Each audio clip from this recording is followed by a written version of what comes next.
guys, I just want to let you know that sometimes speaking with a fiddlyfefe can be a little bit I am Groot, if you know what I mean. But I want to inspire and encourage you. These are beautiful trees and they're wonderful additions to your plant collection. So whether you're a beginner, whether you're just thinking about shopping for a fiddlyfefe, I'm hoping that this video will shed some light on some of the issues that these trees have and give you some resolution as to how to fix it. Hello and welcome to Growing with fiddlyfefe. So today we're here at a private nursery full of fiddlyfefe. Yes, my all-time favorite plant. So today the plan is to take a walk through this nursery so I can share some of the leaf issues that you might be having at home. I get so many questions asking me, what does this mean? What is this color? Why is it falling off? What's wrong with my fiddle? So today I'm going to walk through this nursery, and with the help of my botanist friend here and my horticulturalist friend here, we're going to give you some indications of what's wrong and how to fix it. All right, so let's go.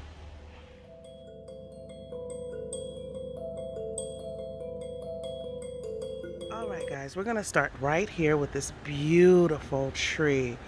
It is so gorgeous. There's actually two pots here. And so as you can see, we already have some yellow color. So let's see what that's all about. These leaves speak to us, but we have to be able to understand what they're saying. So we have some yellowing on this leaf. In addition to the yellowing, you see this red coloration. But when you go closer, you see that they're like little spots or blisters. They're more pronounced on the underside of the leaf. This is called edema. This is a situation where the plant is just drinking too much. Some of us know about that. So it's drinking too much, and these vessels have burst or blister. And so this is a problem for the tree. This is something that we're completely able to fix and possibly reverse. So this one is called edema. And so what you want to do is you want to limit the amount of water that you may give this tree. Maybe you're watering too many times per week, or maybe you're giving too much water at the time. So since these trees hold water, they do something called transpire.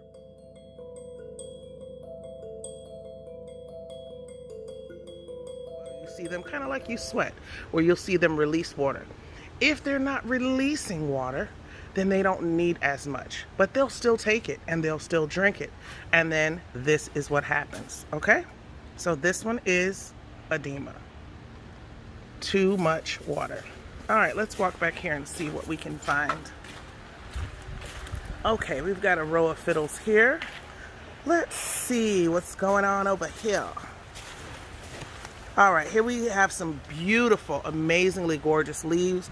And for those of you who don't know, I always make my videos so that anybody who is a beginner can understand. So if you already know this, you know, just bear with us. So they're shaped like a fiddle because they're shaped like a violin or a cello, but that's what they used to call violins, fiddles. So this is beautiful, normal, rich, dark green, strong and firm leaf.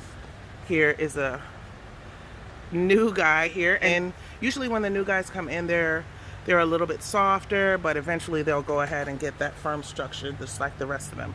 So let's see what we got over here. So here's a little light brown discoloration, usually on the edges of the leaf, just like that. That is an indication of under watering. It is too dry, so it'll get this little crunchy little brown, usually on the tips or on the sides of the leaf. And of course, we know if you don't have enough water, how to solve that? Put some water in there. That's what that looks like.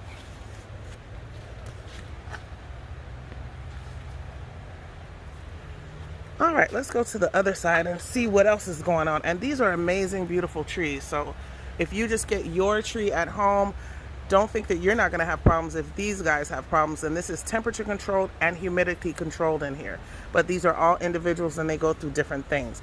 In addition to that, these trees are, you know, put in different places, banks, whatever. And so sometimes they get exposed to things outside of the nursery. So that's why some of these have problems, okay?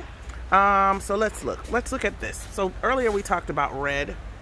And I told you that red was edema, those red spots. Well, we see some redness here, but when we look on the underside of the leaf, there are not any of those red dots, okay? This is sunburn. This means that this plant was exposed to bright light, but it was direct sunlight, or the light was just too much for the tree, and this is a burn, okay? If you see this on your tree, it might be because you have the tree up against the window or facing direct sunlight, and what you have to do every other watering, I would suggest you could do it every watering, is just go right here and turn the pot so that every leaf is getting the same light. So you've got to do that, or you're going to get this redness, which is sunburn. And there it is again, and there it is again. That is sunburn. Here we go with a little more of this drying where it's not getting enough water, maybe not enough times, or maybe just not enough at the time that you water. Let's move on over here. Now, when you see anything that is, let me move this leaf, dark brown going into a black coloration, that is an indication of the beginning of rot.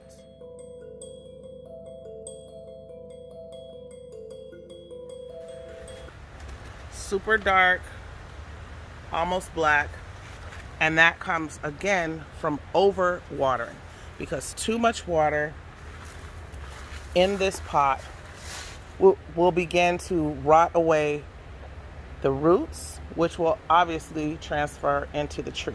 Okay, so that's what you want to look for. If you think you have a disease, it's going to be really dark or almost a black color.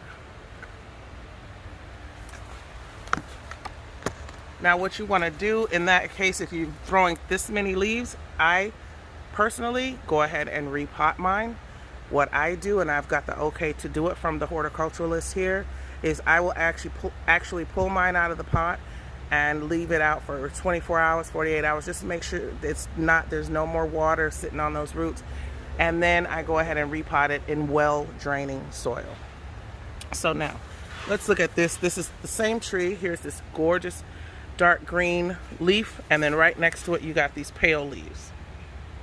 What happens here with this pale leaf on the same plant is because this has been exposed to the sun just enough.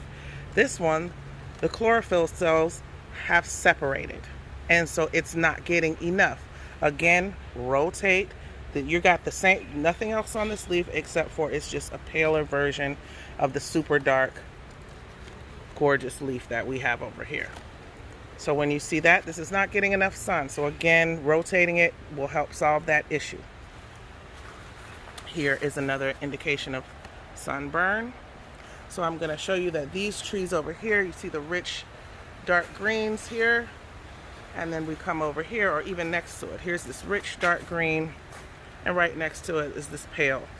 Again, light exposure, because it is starting to lose its chlorophyll and it needs more light. These were different places in the greenhouse. They've since corrected it, and they're over here now getting light, but before they were way in the back, so they weren't getting enough light. All right, so that's another one. Let's see, here we go again with this underwatering. So these were probably just forgotten somewhere in the back, and not getting enough light, and definitely not getting enough water. Again, sunburn, that is not edema. Edema, you're gonna definitely see vessels bursting, little dots there. So those are just a few things. You can see the difference in this one that didn't have sun and this one that did, or didn't have enough. So those are just a few things. I'm gonna go now and show you these leaves up close so you can understand what's going on with your leaves. Okay, so here we are with some specific leaves that I pulled from the ground. I didn't pull them off the tree because I would never do that. Anyway, so let me go over some of these leaves specific. We already mentioned on the tour that anything with this dark brown all the way to a black color, you see how dark that is? this is an indication of rot, possible rot. This is an indication of an infection inside the plant, and this is from overwatering, generally speaking. So you can see it there, and you can also see it here. Okay, so that is too much water there. This, where you see this crispiness along the outside, this is definitely under watering, so you need to water more. I also did tell you guys that I would repot mine if I saw this, and I do take the tree out and let it sit and make sure it's dried out, and then I'll go ahead and repot it in a well-draining soil medium. So this is the underwater. Here we have the redness on the leaves, but on the underside, we do not see that edema that I mentioned earlier. We saw the edema on this leaf here. Would you see those little dots where the vessels have burst? We don't see that on this leaf, okay? And so here you see that red discoloration. This is a sunburn. Too much direct light, okay? That is a burn. Here we have, again, underwatering. So a plant will go yellow when it's underwater, and then it'll turn brown. And so you see that same indication here. You got these crispy edges. This is an underwatering situation. You can even feel it. It sounds crunchy there. All right, just so you know, if you have a leaf that gets damaged, just like this little damage here, you also want to check when you have any of discoloration or anything like that. You always want to look really closely on the underside of the tree to make sure you don't have any spider mites, and you make sure you don't have any other types of pests on the tree. These trees do not have any pests. So those were the leaf issues that I mentioned are the leaf issues for these particular trees. But if you're at home, you want to make sure to check for pests also. When you're shopping, especially if you're shopping in stores that aren't private nurseries where you know that they're caring for the plant in the manner they should be, you also pick up those leaves, look at the stems of the plants, look inside the pot, look inside the soil before you take it home. Cheap isn't always better, okay? Because it might be cheap in the store, but when you get home, there's ways in the store that they can mask diseases. They can pull that leaf off. You would never know. So where we have this leaf here, just pull this off, and I give you the tree. You go home, you don't know it has root rot, and in 2 weeks, the tree starts to die on you, and you feel like it's your fault. It's not. Sometimes those things can get hidden. So just look before you buy it. So here we go. I'm saying again, getting back to this leaf, is if they have any discolorations or any marks, it's kind of like us where we have scars. This is never going to go away. This is going to be here for the life of the tree. If you're very particular about how your tree looks, you can just pull the leaf off. Of course, you're going to have that space there. I personally don't do that. I just let my tree do whatever, even if it's something I don't like, or the yellow. Unless the tree throws the leaf off, I just leave it alone. So anyway, those are just a few things that I can maybe help you guys out with. You don't need to panic if you have problems with these trees. Let me show you this one where, even though, sorry about putting that in your face, even though this tree is completely dried out, completely neglected, look at this. And even though this one is still having problems, but in the midst of all of this tree is still trying, because life always finds a way. So when you have your fiddle having any of those leaf problems that I mentioned earlier, don't just throw it away, because you never know how they're going to come back. All right, feel free to write me at fiddlyfefe@gmail.com. You can also send me a private message at fiddlyfefe on Facebook or Instagram, or you can drop your question below. All right, y'all know I love you guys. I really mean it. Bye.